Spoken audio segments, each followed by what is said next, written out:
Jackson's prom story started out like most others.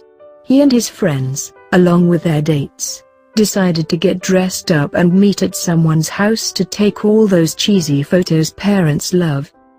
But then he got a text saying that plans had changed.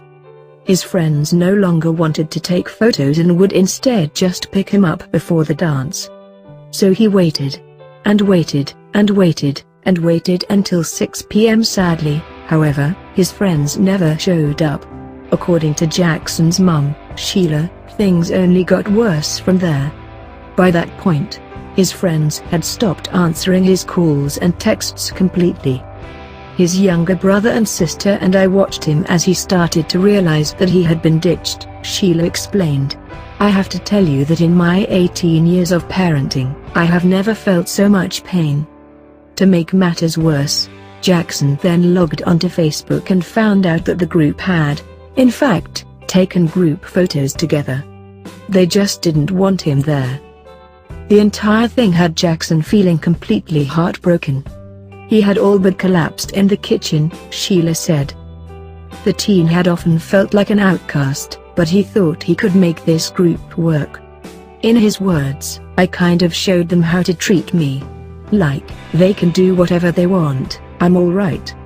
I can be in the back. But I never really liked it. It really hurts me when it's almost every time that I'm just in the back, tagging along, and barely anyone is talking to me. A few days after the devastating prom night, Jackson was invited over to a different friend's house. He thought they were just going to hang out, but when he arrived, he saw a whole group of students from the junior class dressed up in dresses and suits.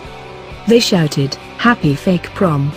Needless to say, Jackson was stunned. After that, he was shuffled off to change into his suit.